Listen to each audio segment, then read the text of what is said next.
muchos camiones que están entre dos bloqueos. Es terrible lo que está pasando. O sea, nos han secuestrado. Bolivia, sistemáticamente hemos enfrentado el problema que se llama la maldición de los recursos naturales, ¿no? Y de repente tenemos episodios donde hay una percepción de que tenemos mucho dinero. Si es una empresa, quiere crecer, ve oportunidades, eso implica para una empresa un salto, no es algo que diga, ya voy a gastar un poquito más, no, voy a gastar mucho más, ¿no? De hecho, las empresas, aunque sean chiquitas, las que son formales, son el doble de productivas que las informales y tiene que ser así.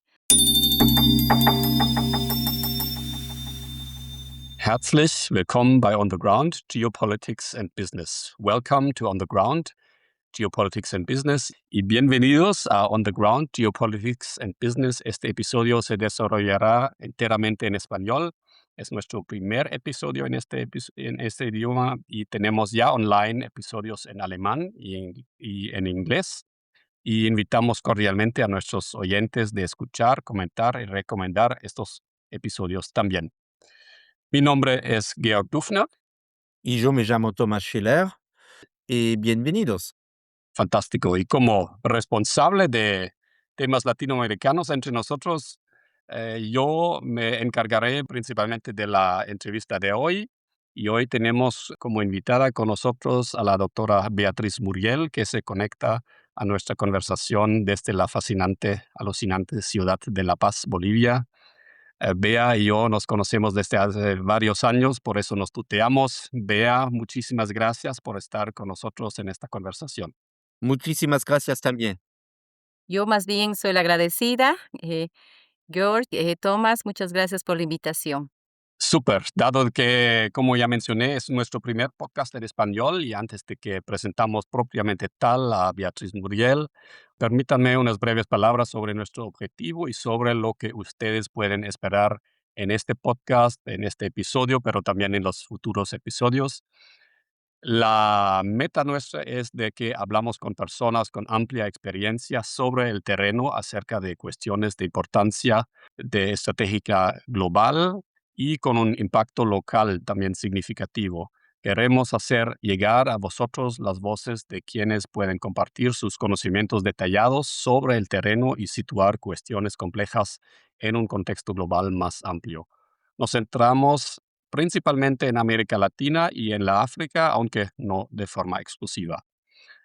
Hablaremos de temas con relevancia geopolítica, así como de retos empresariales locales concretos. Queremos dar voz a profesionales y analistas con una trayectoria internacional contrastada. Hablamos con ellos sin histerismos y no buscamos el sensacionalismo. Sencillamente la realidad sobre el terreno y nos centramos principalmente en los retos a medio y largo plazo, no tanto en lo cotidiano, aunque de vez en cuando también tocamos estas cosas. Hablamos con personas de los más diversos orígenes, directores de hoteles en el África, corresponsales de medios internacionales, emprendedores en el Caribe, analistas políticos o también economistas como hoy, y políticos que representan a los pueblos indígenas, por ejemplo, de zonas mineras en América Latina, por solo citar algunos ejemplos con qué tipo de personas interesantes vamos a hablar en este podcast. Por eso nuestro podcast será lo más internacional posible. Hablamos con nuestros invitados y invitadas en el idioma con el que se sientan más cómodos, en español como hoy, pero también en alemán, inglés y francés. Hoy no voy a hablar quechua. Lo hice un par de cosas en Bolivia, pero era muy complicado. ¿Tú lo dominas, Bea? Lastimosamente no. No. Sé muy poquito de Aymara, pero eso eh, es algo que tengo pendiente, es un desafío para mí. No tienes toda la razón. También intenté Aymara y las dos son muy complejos, así que mejor dejamos eso y nos mantengamos con los idiomas que verdaderamente dominamos. Esperamos que a nuestros oyentes les guste justamente este enfoque, pero sin duda queremos ofrecerles un podcast verdaderamente internacional. Les presentamos nuevos episodios cada mes, más o menos. De vez en cuando somos también más rápidos. Y ahora, como ya mencioné, unas muy breves palabras sobre nosotros, vuestros presentadores y nuestra invitada de hoy. Mi nombre es Georg Dufner, he estudiado historia en Alemania y en Chile, soy doctor de historia y de ciencias políticas y he trabajado a nivel internacional, principalmente en varios países latinoamericanos para fundaciones alemanas, pero también en la política y en el sector privado. Soy especializado en comunicación corporativa y también en asuntos públicos internacionales y cuento además con una trayectoria como analista. Mi copresentador, Thomas Schiller, estudió Relaciones Internacionales, Economía y Ciencias Políticas en Alemania y en Francia. Él ha trabajado en think tanks en el sector privado y al igual que yo en la política, de hecho un par de años más inclusive, y vivió y trabajó durante más de 10 años en diversos países africanos. Por eso un poco la separación de poderes y de cargos en nuestra ronda. Tomás es Gracias, Georg, el gracias. especialista para la África y yo, digamos, me puedo encargar de América Latina. Tú es mucho más especialista por América Latina, pero we try to do everything. Fantástico. Bueno, y con eso ya llegamos a nuestra invitada de hoy. Permítanme presentarles a la doctora Beatriz Muriel Hernández. Ella es una destacada economista boliviana y directora ejecutiva de la Fundación INESAT, el Instituto de Estudios Avanzados sobre el Desarrollo, basado en la misma hermosa ciudad de La Paz.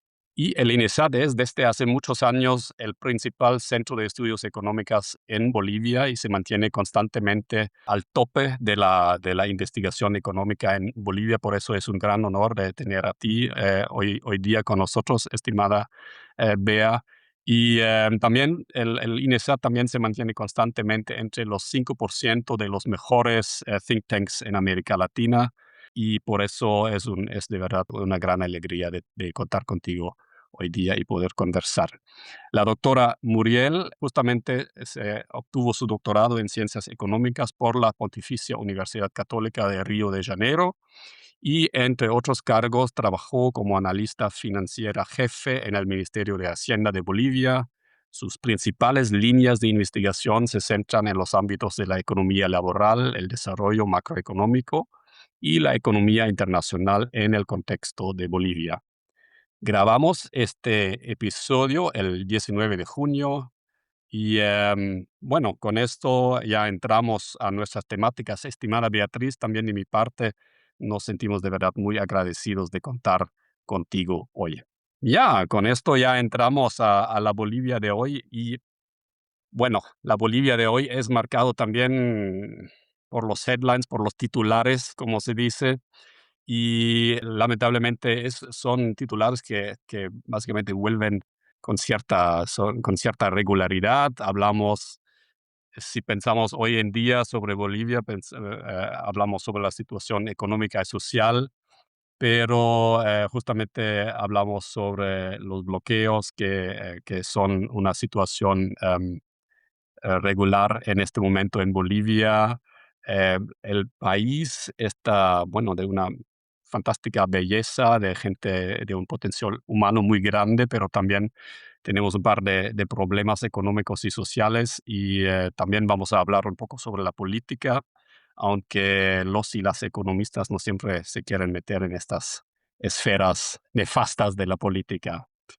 Pero para comenzar, justamente te quiero preguntar, Bolivia en estos días está justamente en los titulares por los bloqueos de carreteras y la protesta social, política, y básicamente para quienes no estén tan familiarizados con Bolivia, se trata de protestas. Tú me vas a corregir, por favor, si es de otra manera, pero básicamente se trata de protestas y demandas sociales, por ejemplo, por los precios y la calidad del combustible, ciertos programas sociales que los manifestantes piden que se restablecen y ya, básicamente este tipo de protesta de ciertos sectores sociales es algo regular y en cierta manera repetitivo. Nosotros lo hemos vivido en los años 2019 y siguientes también. Estas protestas obviamente tienen una componente política, pero también tienen demandas y componentes socioeconómicas. Beatriz, ¿nos quieres comentar sobre aquella segunda dimensión, la validez y cantidad de las demandas que no se discuten tanto como el tema político en este tipo de protestas y dar un poco tu clasificación? ¿Qué nos dice esta protesta social sobre la situación económica boliviana? Y que justamente que este tipo de protestas surgen con tanta frecuencia. Supongo que nos puedes también comentar un poco si básicamente detrás hay causas más estructurales. Sí, justamente estamos enfrentando tiempos muy difíciles en Bolivia, sobre todo en La Paz. Teníamos 80 bloqueos en todo el territorio. Ha bajado un poco, ahora tenemos 40 bloqueos, pero eso ha implicado un perjuicio económico y social muy importante, además de vidas, ¿no? Hemos tenido los bloqueos, por ejemplo, han impedido que entren em, medicinas, han impedido que entren oxígeno, han impedido que entren ambulancia y a raíz de eso algunas personas han muerto, ¿no? Entonces es bien complicado lo que está pasando, ¿no? No es algo que se haya dado anteriormente. De hecho, en el gobierno de Luis Arce Catacora hubo también estos bloqueos, pero se gestionó tal vez de una mejor manera estos temas. Un poco para comentarles qué es lo que está pasando, por qué Bolivia está con estos conflictos. Y hay que entender que Bolivia siempre ha vivido de los recursos naturales, ¿no? Bolivia tiene mucha riqueza de minerales, hemos tenido el último boom recientemente de gas natural, ¿no? Anteriormente era estaño, plata, entonces generalmente hemos vivido un poco de los recursos naturales, ¿no? Bolivia, a través de los datos y también a través de la percepción y de la intuición, sistemáticamente hemos enfrentado el problema que se llama la maldición de los recursos naturales, ¿no? Que Mm, quiere decir que Mm. comenzamos a vivir un poco de rentismo, de los gastos de gobierno, de los gastos que el gobierno hace, de, de todas las transferencias, ¿no? Que son regalos y de repente tenemos episodios donde hay una percepción de que tenemos mucho dinero, ¿no? Entonces el gobierno gasta, regala cosas y la mirada es siempre un poco cortoplacista, ¿no? Entonces, cuando los recursos se acaban, las personas un poquito se preguntan, pero con este candidato, con este otro presidente, etcétera, teníamos más recursos. No hay una mirada eh, estructural, ¿no? No todos sabemos economía.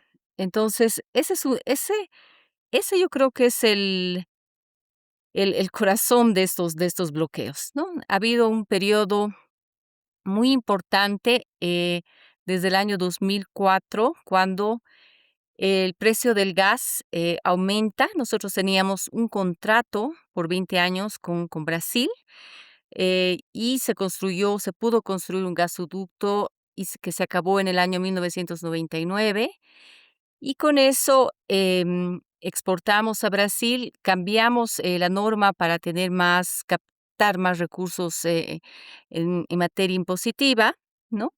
En el año 2005, pero también tuvimos el boom de los precios, ¿no? Los precios aumentan y de repente estábamos vendiendo exactamente lo mismo entre 3, 4, 5 veces más caro, una maravilla, ¿no? Entonces entraron ah, recursos al país eh, comenzó una bonanza, algunos le llaman superciclo, ¿no?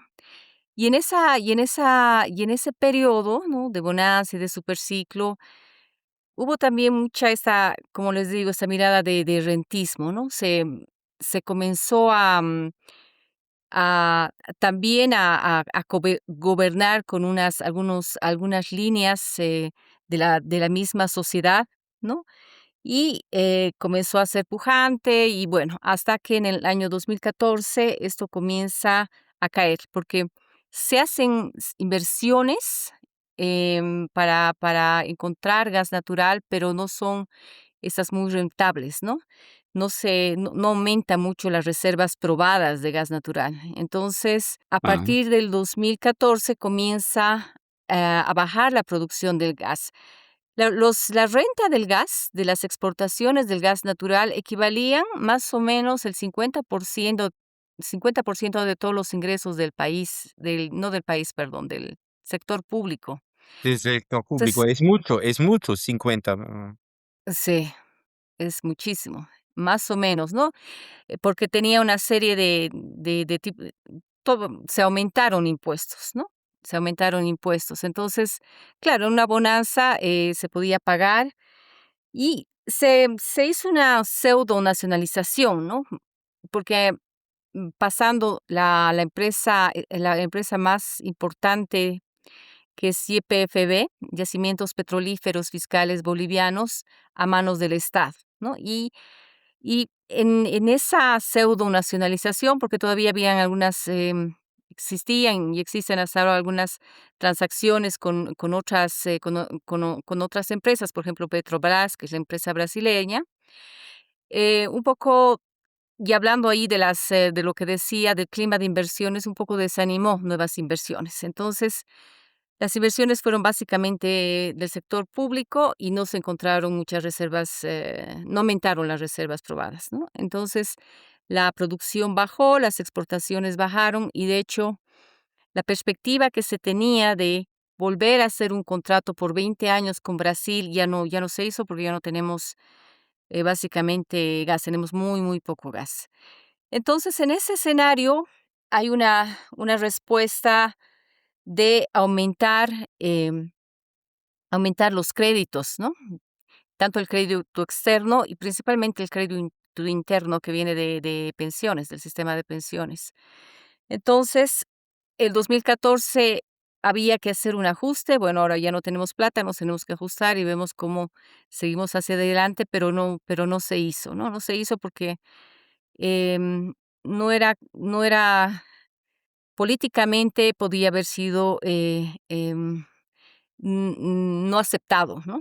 Sabemos que hay políticas económicas, pero las políticas económicas a veces no se hacen porque la sociedad no le gusta la política, ¿no? Entonces, se siguió gastando mucho en inversión pública, ¿no? Y el déficit comenzó a crecer y fue persistentemente alto hasta ahora, ¿no?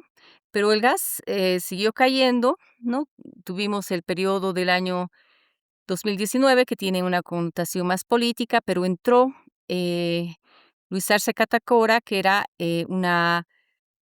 un candidato del MAS, ¿no? De la sigla del partido que había gobernado anteriormente, ¿no? Pero no pudo, para ¿no? nuestros Luis Arce oyentes, Catacora posiblemente hay era que mencionar que es el movimiento al socialismo, el más importante partido de Bolivia de los últimos 30 años, ¿no es cierto? También el partido del expresidente Evo Morales. exactamente.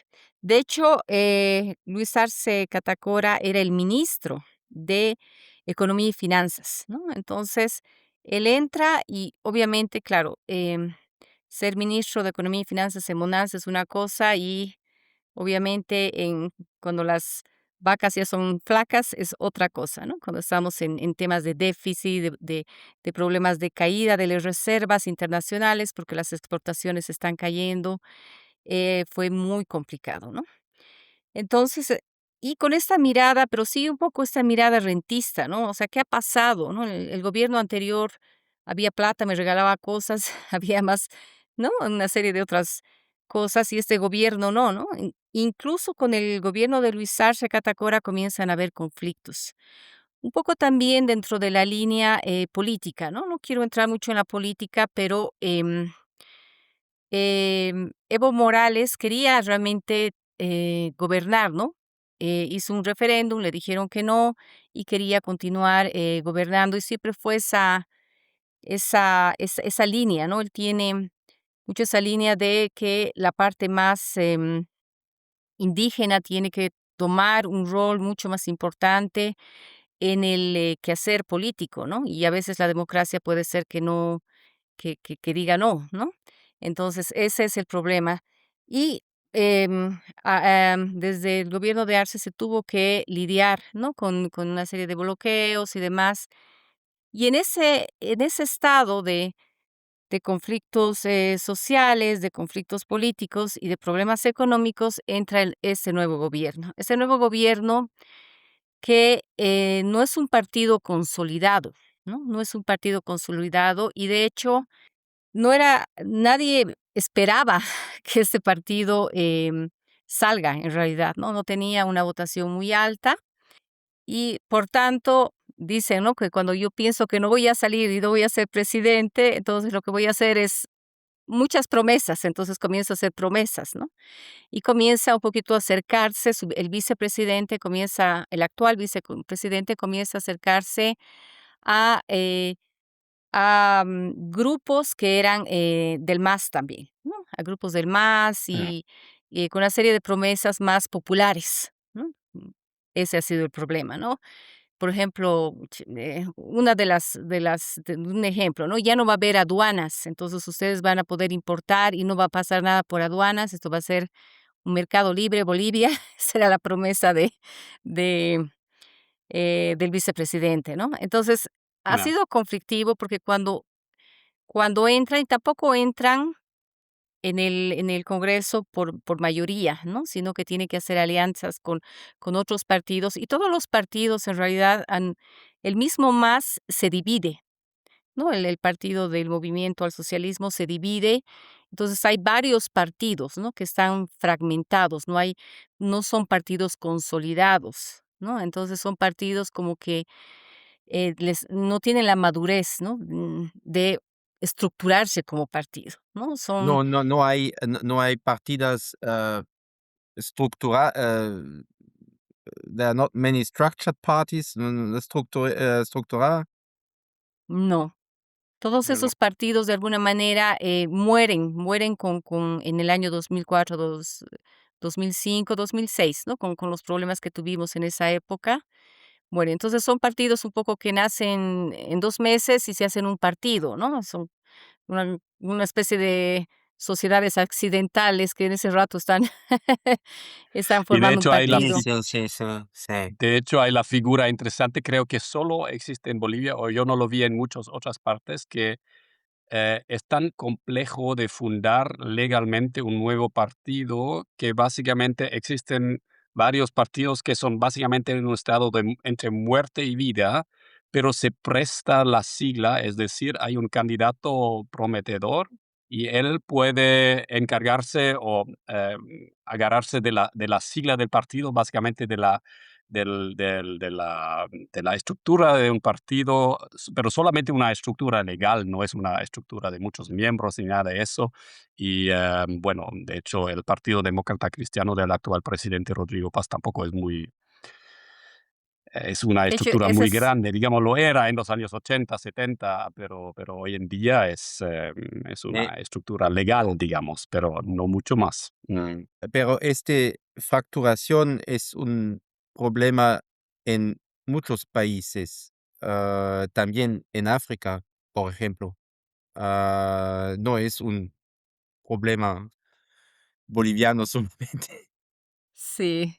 Bueno, eso sucede justamente, se presta la sigla en realidad, entonces no es, y se presta la sigla para candidatear y gana con un vicepresidente que comienzan a haber fricciones entre los dos desde el principio y ese es un problema, ¿no? Entonces, y además es un gobierno que entra y que quiere un poquito de manera muy rápida mostrar que la situación del país puede mejorar. Y haciendo eso se equivoca, ¿no? Y justamente ahí es lo que George dice, ¿no? El primer problema nosotros es uno de los problemas más importantes es el tema de los combustibles, ¿no? Los combustibles tenían unos niveles de subsidio elevadísimos, ¿no? Entonces el Ah, gobierno estaba parte de los gastos de gobierno, una cantidad importante iba a a subsidiar, ¿no? Nosotros pagábamos casi nada realmente por el tema de los combustibles y además lo que hizo Luis Arce fue comprar combustibles más baratos, ¿no? Gasolina más barata, menos procesada, etcétera, Ah, que tenía obviamente de menor calidad. Y lo que hace este gobierno continúa haciendo lo mismo, ¿no? S- Y además de eso, aumenta el etanol con mezclas que no tienen un nivel de calidad, sin pasar con niveles, con análisis de calidad rigurosos, eso por mis amigos expertos, digamos, en los debates. ¿Y qué es lo que pasa? Que los autos se comienzan a arruinar, pero no son uno o dos, son básicamente casi todos.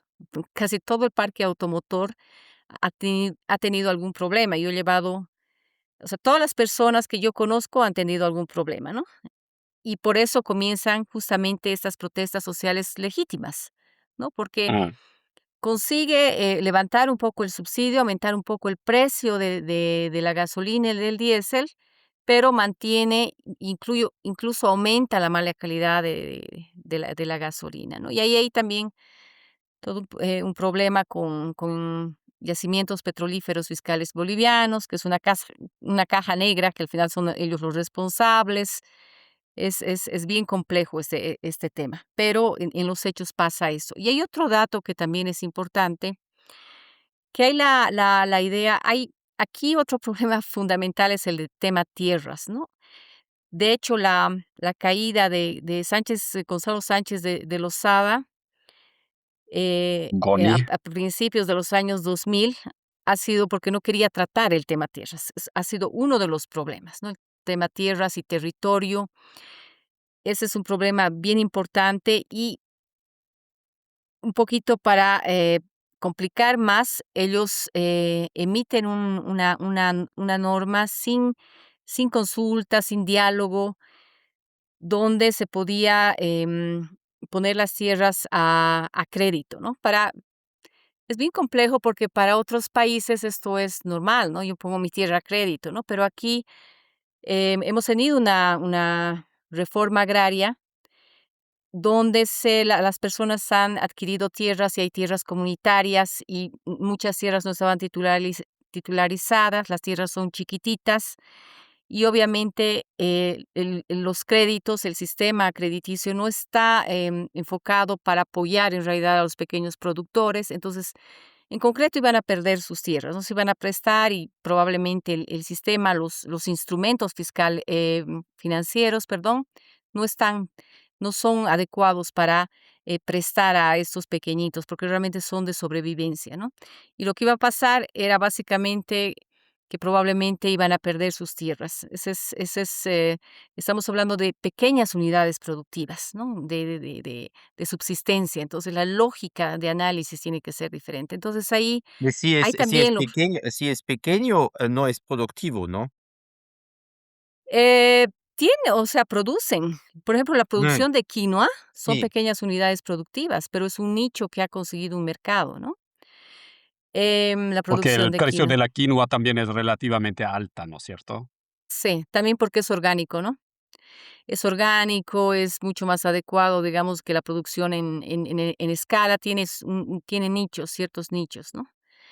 En el existen, bueno, existen 3 regiones, grandes regiones en Bolivia. La primera es el oriente, que es más caliente, es más productivo, ahí básicamente se produce arroz, azúcar, etcétera. Los valles, que está en el medio, y es el altiplano, ¿no? El altiplano que es más alto, que es mucho más difícil producir, hay mucho más sequías, heladas, etcétera, ¿no? Entonces, en el oriente sí hay producción en mediana y gran escala, ¿no? Pero también hay unidades pequeñas en el oriente, ¿no? En la parte de los llanos. Entonces, esas unidades pequeñas, si no, tiene que ser el desarrollo agrícola tiene que ser integral, no puede ser solo con crédito, ¿no? Entonces realmente no había un debate. Se puso la ley ya y a ver aquí, ¿no? Y vemos que lo que pasa, y eso puede ocasionar problemas como, por ejemplo, en Brasil, los famosos sin tierra, ¿no? Que perdían sus tierras porque, claro, eran chiquitos y después ya no tenían tierras y entonces no se trató bien este tema, ¿no?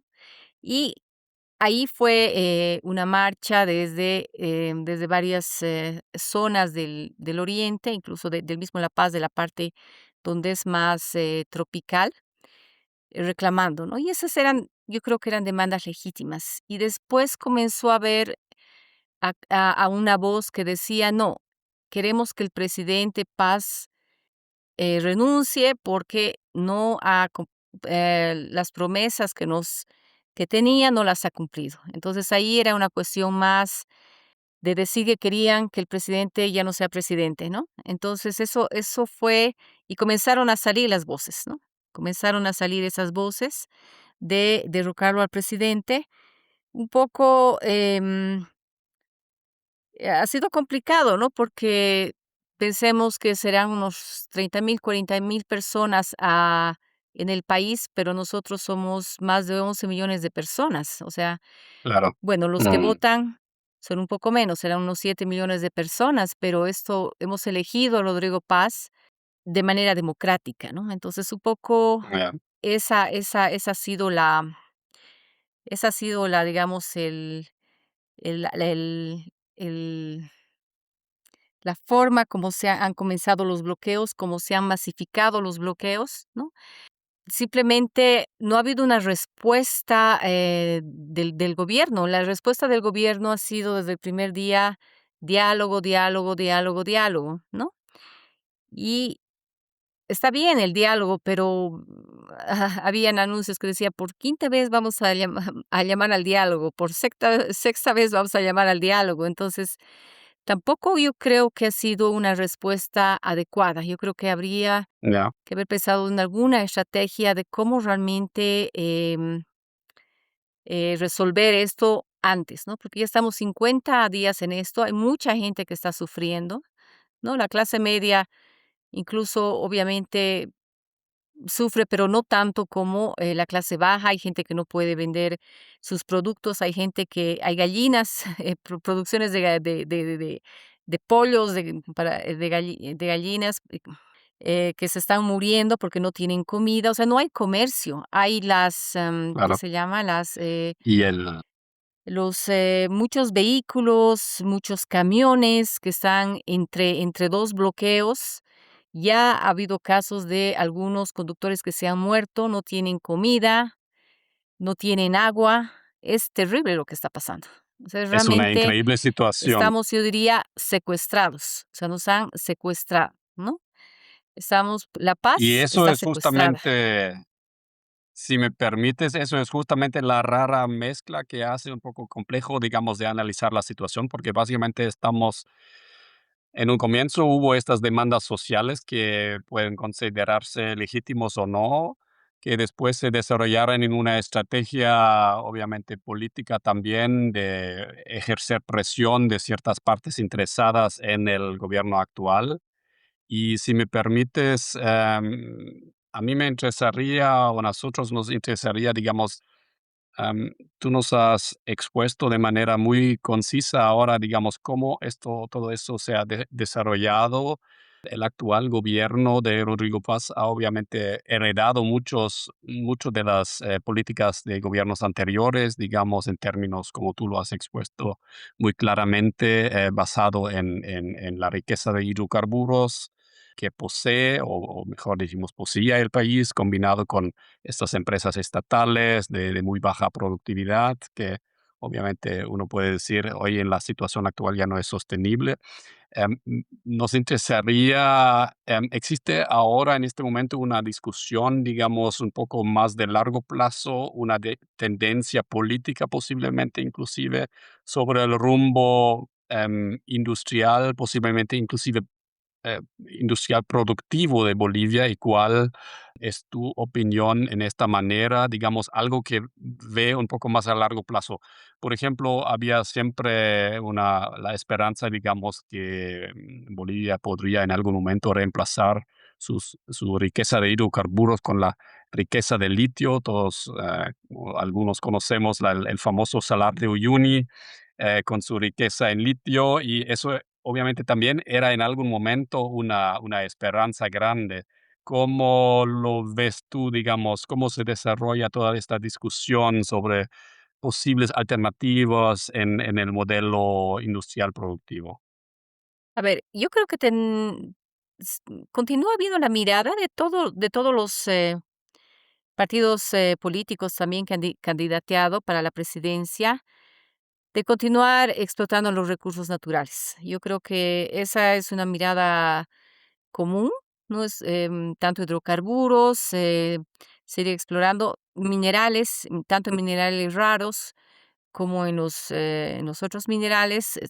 Bolivia tiene bastantes yacimientos, entonces también es una alternativa y el litio también es una alternativa, a pesar de que hoy por hoy la productividad de la producción es bajísima, ¿no? Pero sí podría ser una alternativa con innovaciones tecnológicas, con inversión y todo esto. Pero todo esto necesita inversión extranjera directa, ¿no? Y el clima de inversiones es muy complejo. Y esa es otra de las razones. Lastimosamente, se ha satanizado mucho la inversión extranjera directa, ¿no? Entonces, em, eso es otra de las, digamos, las demandas. No queremos, incluso constitucionalmente hay algunos candados. Entonces, no es tan fácil, ¿no?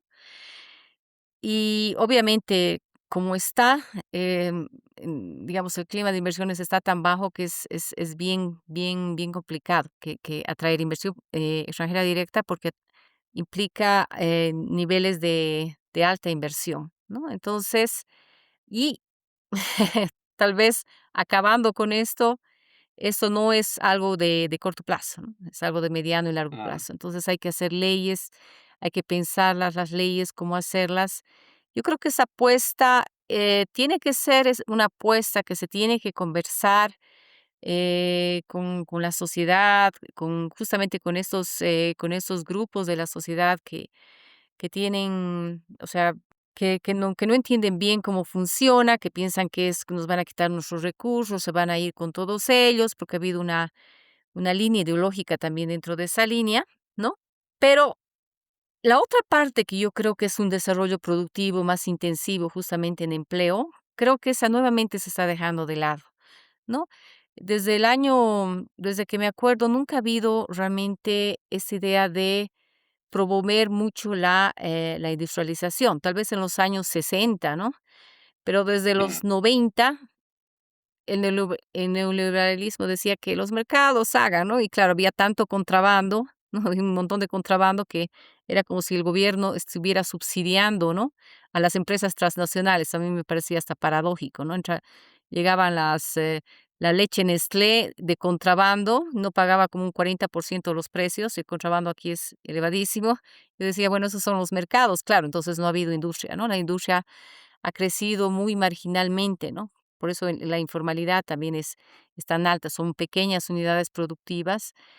Entonces, y esa mirada que yo pensaría que es la mirada correcta de pensar más en un desarrollo productivo, intensivo en mano de obra, no se está dando, siempre se la posterga, ¿no? Se la posterga. Y ese yo creo que ha sido el talón de Aquiles de todos los gobiernos. Recuerdo que en el gobierno de Gonzalo Sánchez de Lozada, en 1994 decía, voy a crear 500,000 empleos, ¿no? Creo que en esa época, no sé, creo que éramos, no sé, seguramente unos 3 millones la población ocupada, pero por lo menos que mejore los empleos y nunca pasó nada, ¿no? Y parte de la Y, insatisfacción de los 2000 es por eso, ¿no? Porque y nunca pasó tú, nada, se concentró en estos ah, sectores estratégicos, ¿no? Todos se concentran ah, en estos sectores estratégicos y el resto que sobreviva. Esa es un poco y, la la esa es un poco cómo es la parte y económica, tú, ¿no?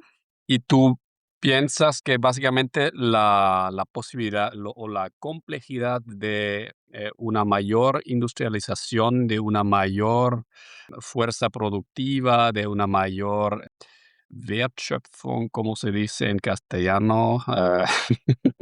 Ahora no se me la value creation en La Bolivia, creación de una valor. mayor Creación de valor, exactamente. Es un problema de la debilidad del Estado, entonces, justamente de que no tenga las instituciones para defender la producción nacional de alguna manera, por ejemplo, de lo más mínimo, en el sentido que por lo menos se haya una cancha,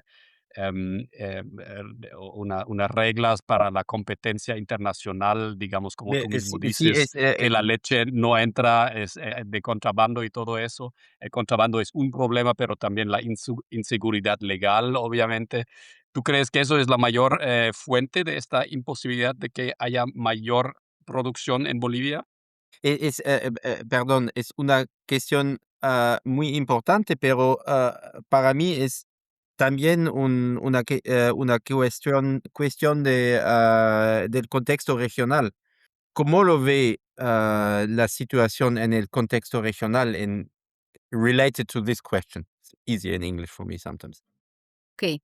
A ver, un poquito, tal vez no, yo creo que, en primer lugar, tenemos un clima de inversiones realmente bajísimo, ¿no? Un clima de inversiones terrible, un nivel de competencia desleal que asociado con el hecho de que si yo quiero ser formal, ¿no? Por ejemplo, los estándares laborales están entre los primeros del mundo, mucho mejor que Alemania, ¿no? O sea, nuestros estándares son una maravilla, ¿no? Aquí no se puede despedir a la gente, tenemos no sé cuántos bonos, una maravilla. Estamos entre, si uno, habían algunos rankings de estándar y estábamos nosotros como Venezuela y Cuba, más o menos, en estándares laborales, más o menos es así. Pero solo se aplica al sector privado, ¿no? Entonces, si uno quiere crecer, si es una empresa, quiere crecer, ve oportunidades para, mm, las oportunidades implican que tienen que ser formal, ¿no? Para exportar y demás, tienen que tener,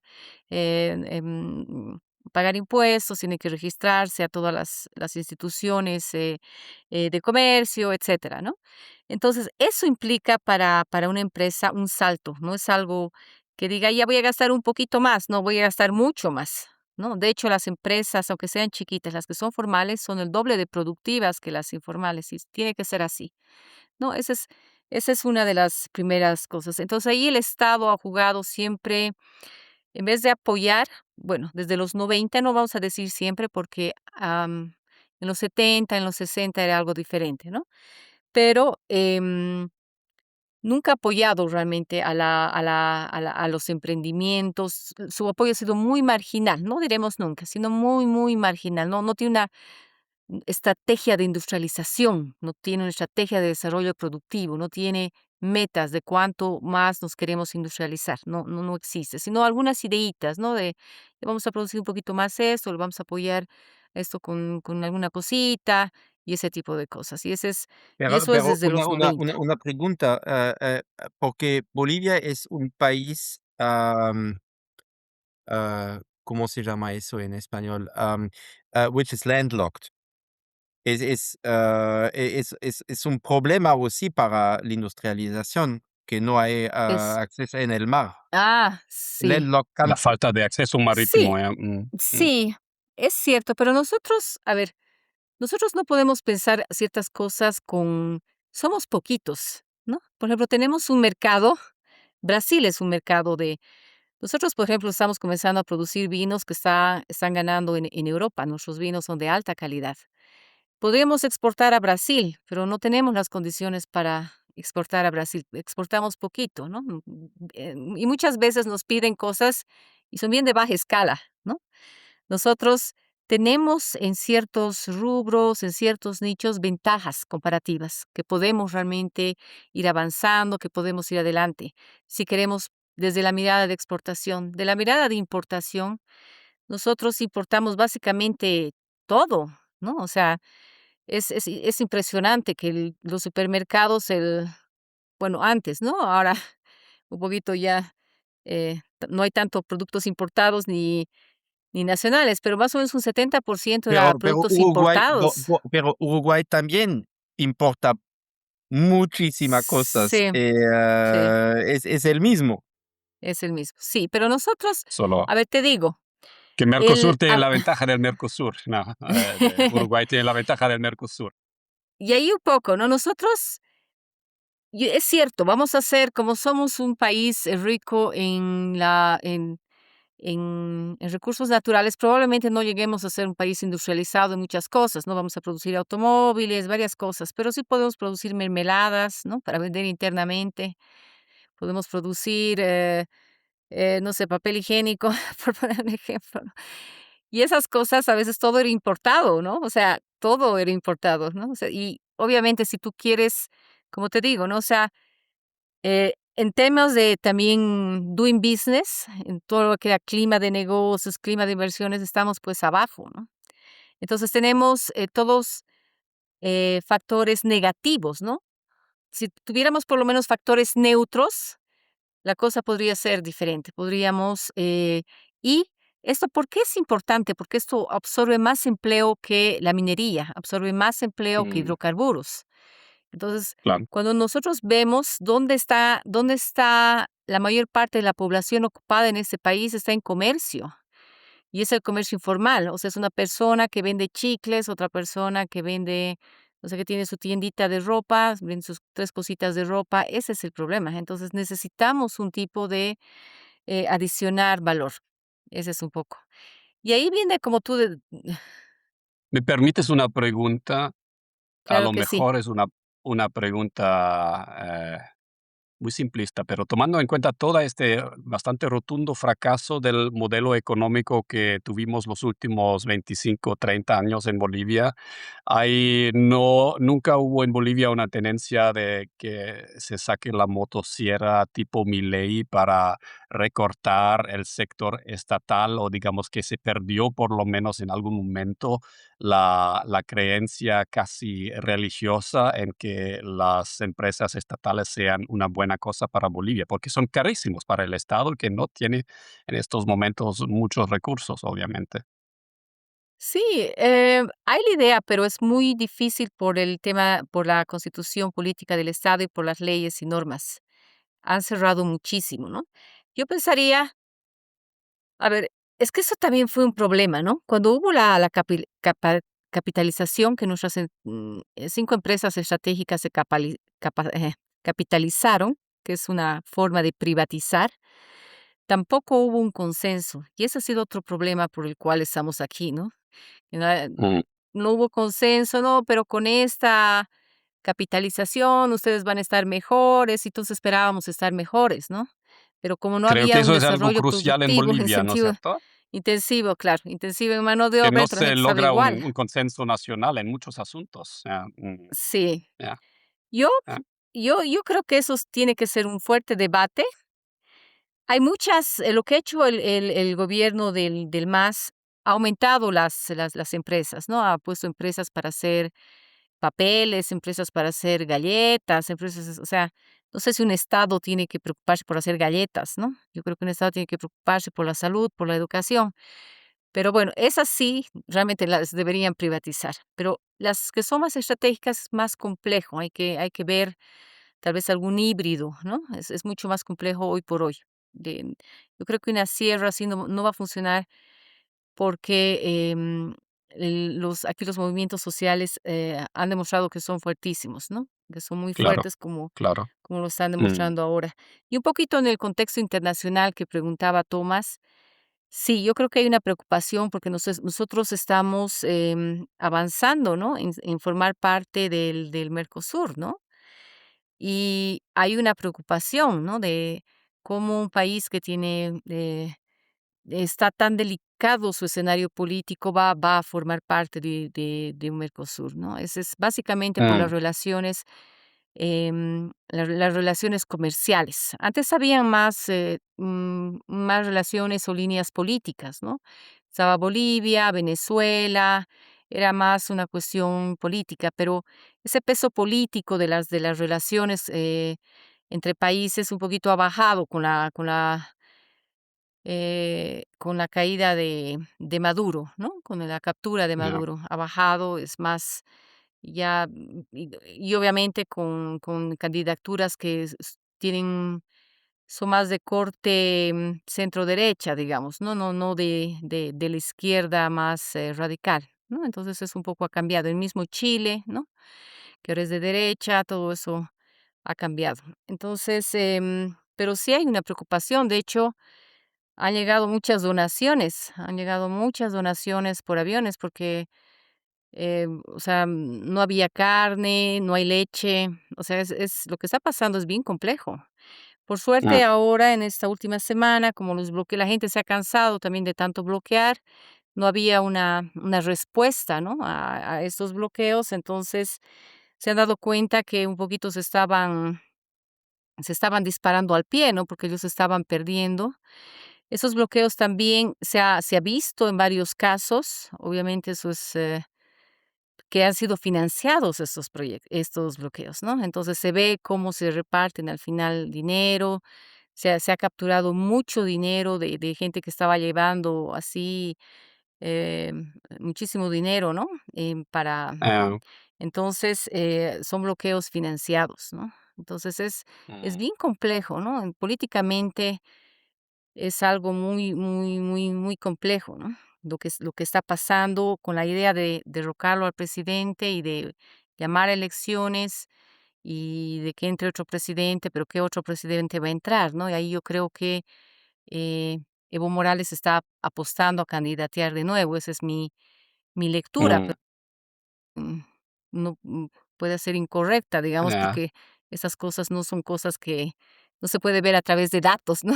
Y a mí me encantan los datos, ¿no? claro. Es más una intuición de cómo estoy viendo el escenario. ¿Cómo ves la situación, en términos de la inflación? Digamos, sabemos que Bolivia, gracias o no al vínculo del boliviano al dólar, tiene una cierta estabilidad económica, pero seguramente viene a un precio.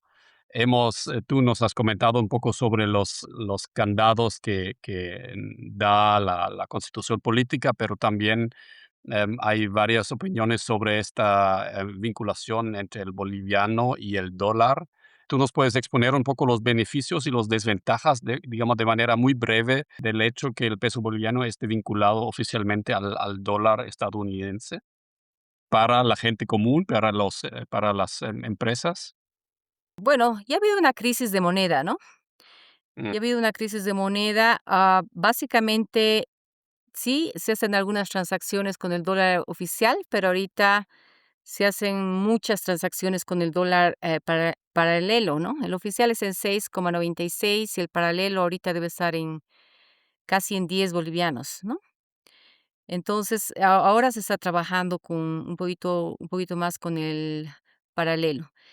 Esta crisis de moneda que tuvimos, obviamente tuvo su efecto sobre la inflación, ¿no? O sea, de repente los productos importados, encarecieron, ¿no? Por el tipo de cambio. Pero este shock un poquito ha bajado, estamos en una coyuntura en este momento donde la inflación es alta, pero no va a llegar como el año pasado, que era más del 20%. Y eso también se debe a que la recesión ahora está sobrepasando, ¿no? Los ingresos laborales reales están bajando, en realidad, ¿no? Están bajando, tenemos una lógica un poco diferente en el mercado laboral con la informalidad, pero están bajando porque la competencia está aumentando, el consumo está disminuyendo, entonces eso va un poquito a afectar a la inflación.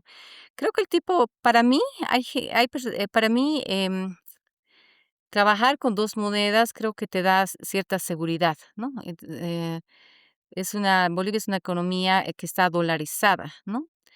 Te da cierta seguridad. Sin embargo, mucho de este costo lo ha pagado el ahorrista. Se ha perdido mucha riqueza con esto, ¿no? Porque las mm, personas tenían sus ahorros en dólares y de repente, todos pensábamos que eso estaba en una parte, bueno, en el caje legal en dólares, pero de repente habían hecho un swap y el gobierno lo tenía esos dólares, nos dio en bolivianos y ya no tenía para devolvernos. Entonces, a la mala nos han devuelto en bolivianos y básicamente hay mucha gente que tiene sus ahorros supuestamente en dólares que probablemente nunca, nunca les devuelvan, ¿no? Entonces, ha sido la crisis la ha pagado la ha pagado la mm. gente, los ahorristas, ¿no?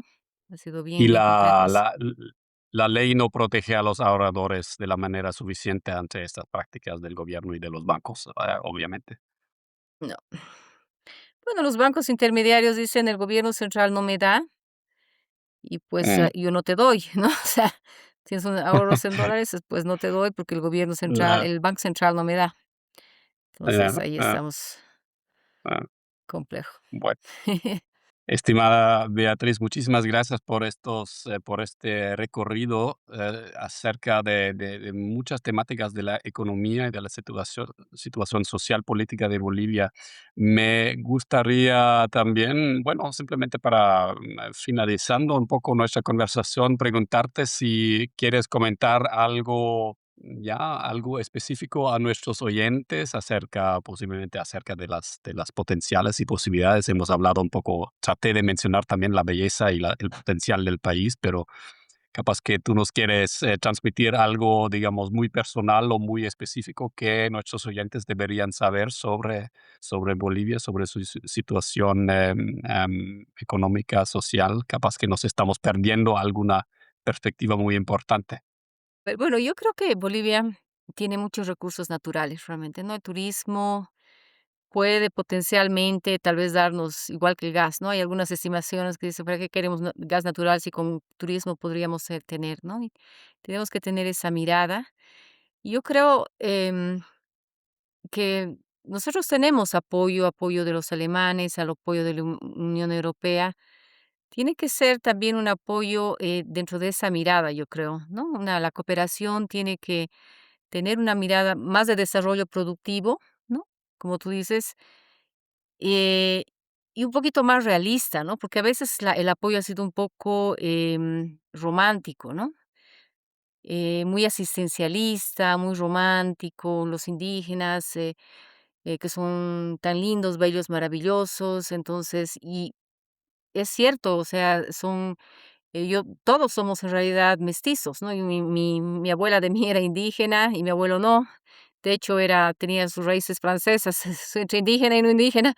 Entonces, ese romanticismo ha hecho, cuando tú hablas ahora, por ejemplo, en los bloqueos actuales, ellos dicen: "No, que nosotros somos los originarios, ¿no? Los demás son los extranjeros". O sea, yo entonces soy una extranjera, es la pregunta, si yo soy, no sé, ¿no? Entonces, es bien complejo esto. Yo creo que la mirada tiene que ser mucho más realista de lo que realmente está sucediendo en el país. Yo creo que solo así nos van a poder, realmente la cooperación va a poder ser efectiva. Eso es lo que yo pienso. Y nosotros tenemos, yo creo, mucho para dar.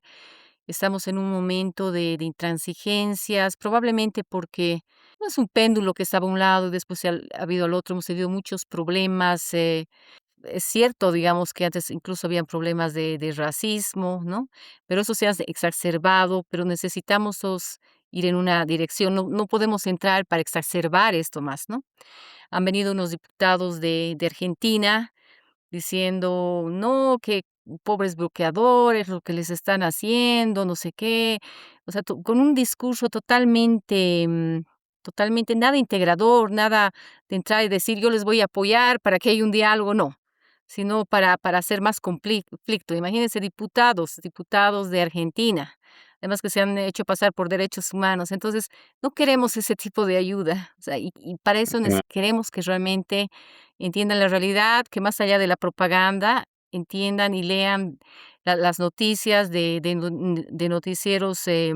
Aquí hay noticias, prensa muy, muy seria, ¿no? Entonces, que lean prensa seria, que entiendan y que es eso, ¿no? O sea, yo creo que ese ha sido también otra génesis. En vez de ser una cuestión integradora, mucha gente ha votado, por ejemplo, por Evo Morales. La clase media ha votado porque tenía la esperanza de esta integración. Y lo que se ha visto más bien una mayor fracturación. En el 2006 se tenía esa esperanza y más bien ahora hay una mayor fracturación. Entonces, eso es, o sea, Bolivia no va a poder salir y esto al final todos vamos a estar mal, ¿no? Y eso es un problema. Eso, tal vez como unas últimas palabras. Sí, bueno, de mirar la situación, o de analizar la situación en un país tan complejo como Bolivia siempre es complicado, digamos. Claro, también hay esta narración, digamos, que pone un gran enfoque en la situación complicada económicamente actual y que justamente en la narración del levismo, que es un poco que el colonialismo nos ha llevado a eso. Yo me acuerdo que tuve una presentación de un libro económico, creo que era en 2019, antes de la pandemia, y ya había alguna gente en el público también enfatizó mucho este punto en la discusión que hubo después. Y yo les dije en un momento, vengo de la Selva Negra en Alemania, y les dije, bueno, nosotros de hecho fuimos los más perjudicados por las riquezas de Potosí en la Edad Media, porque ustedes básicamente vendieron la plata a un precio tan bajo a todo el mundo que se colapsó toda la minería en Alemania, en la Selva Negra. Y bueno, así que después se callaron y digamos, nadie va, digamos, a hacer una extrapolación de este hecho de que It's hoy the en día, historian. It's the historian who speaks now. de que hoy en día Alemania debería ser muy pobre por estos acontecimientos hace muchos años atrás. Así que de verdad hay que ser bastante sobrio, digamos, bastante claro en el análisis sobre estas situaciones. Pero bueno. Así que no terminamos en un tono muy positivo, lamentablemente, pero posiblemente un análisis muy realista. Te agradezco muchísimo, estimada Bea, y por estas reflexiones. Muchísimas gracias. Gracias por estar con nosotros. Muchísimas gracias a ustedes por la invitación y será hasta la próxima. Que tengan buenas noches, porque ya debe ser de noche, ¿no? Soy a Nueva York. Soy a Nueva York. Es Ah, el mismo okey. Es, tiempo que es- Sí, lo mismo. Estamos dispersados por todo el planeta. Tomás se encuentra en Nueva York, yo en Alemania, en Freiburg, y Beatriz en La Paz, Bolivia. Así que, bueno, no me queda mucho más que decir, sino agradecer simplemente y mencionar a nuestros oyentes que si les ha gustado este episodio y le interesan los temas que hemos cubierto hasta ahora y que cubrimos hoy, no duden en dejarnos comentarios debajo de este podcast, de recomendarnos, de suscribir a nuestro canal de On the Ground, Geopolitics and Business, y por supuesto también agradecemos si nos pueden recomendar a sus amigos a través de las redes sociales o también por la vía directa. Pueden encontrar On the Ground, Geopolitics and Business en todas las plataformas habituales y también en YouTube. Esperemos nuestro próximo episodio se va a publicar más o menos un mes después de este episodio y vamos a tocar el tema del hermano país del Perú. En este episodio también, de muchísima actualidad tomando en cuenta las elecciones que hubo allá. Y nuevamente te quiero de verdad agradecer muchísimo por tu tiempo, estimada Bea, y ojalá que nos vemos pronto y nos hablamos pronto. Gracias y Gracias. bueno, hasta pronto. Gracias. Chao, chao. Hasta pronto. Muchas gracias. Chao. Chao. Chao, gracias.